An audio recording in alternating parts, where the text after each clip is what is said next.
नाजरीन, पाकिस्तानी फौज ने 20,000 फौजी गिलगित बल्तिस्तान के अंदर तैनात करने का ऐलान कर दिया है। इसके अलावा भारत ने चाइना के ऊपर इल्जाम लगाया है कि कश्मीर के अंदर चाइना के एम्बेसडर, चाइना के ऑफिशियलों ने अल बदर जो के दहशतगर्द तंजीम है उसके साथ राब्ते किए हैं और भारत के अंदर तबाही मचाने के लिए तैयारियां की जा रही हैं। आज की इस वीडियो में हम आपको बताएंगे कि पाकिस्तान ने 20,000 फौजी और इसके अलावा कश्मीर के अंदर क्या क्या तैनातियां की हैं, क्यों की हैं, क्या चाइना की फौज, चाइना के डिफेंस ऑफिशियल ने अल बदर जैसी दहशतगर्द तंजीम से राब्ता किया भी है, इसमें कितनी सच्चाई है। आज की इस वीडियो में हम आपको सब कुछ क्लियर कट बता देंगे। छोटी सी गुजारिश है कि हमारे YouTube चैनल हसनात टीवी की इस वीडियो को ज्यादा से ज्यादा शेयर कीजिए ताकि लोगों को हकीकत मालूम हो सके। नाजरीन, सबसे बड़ी बात यह है कि पाकिस्तानी आर्मी ने अपने 20,000 फौजी गिलगित बल्तिस्तान के ऊपर डिप्लॉय कर दिए हैं। इसकी बड़ी वजह यह है कि भारत ने जिस तरह कराची के ऊपर अटैक किया, अब वो गिलगित बल्तिस्तान के ऊपर अटैक करने की कोशिश कर रहा है, जिसकी मुकम्मल तौर पर इतलात हमारी खुफिया एजेंसी को मिल चुकी हैं। इसके अलावा भारत पाकिस्तान के स्कर्दू एयरबेस को टारगेट बनाना चाहता है। आपको ये बता दें कि चाइना के 40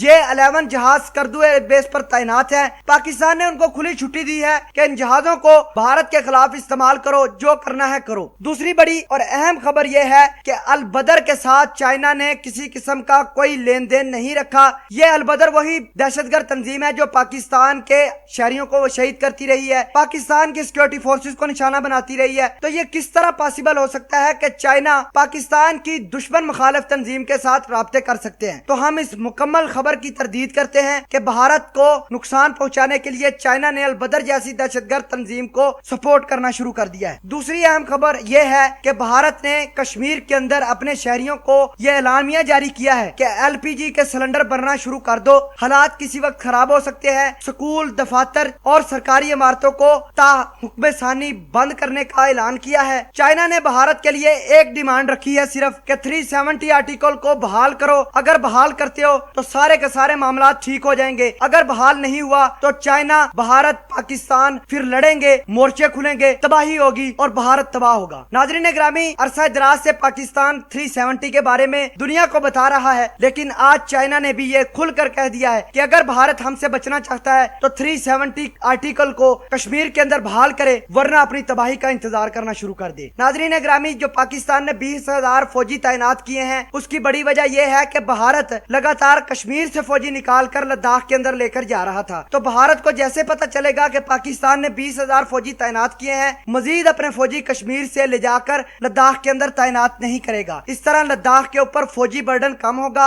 और चाइना, पाकिस्तान इस तमाम तर हेजमनी को, भारत की हेजमनी को बैलेंस कर पाएगा। तो आप इस तमाम तर कहानी को किस तरह समझते हैं? और भारत ने जो कश्मीर के अपने शहरियों को यह कहा है कि LPG के सिलेंडर भर लो, इसके अलावा भारत ने 25,000 अपने शहरियों को कश्मीर का डोमिसाइल देकर कश्मीर की डेमोग्राफी तब्दील कर दी है। इस हवाले से बहुत बड़ी डेवलपमेंट आगे चलकर होने वाली है। इंशाल्लाह पाकिस्तान कश्मीर अब लेकर रहेगा। अब बात श्रीनगर तक नहीं बल्कि दिल्ली तक जाएगी।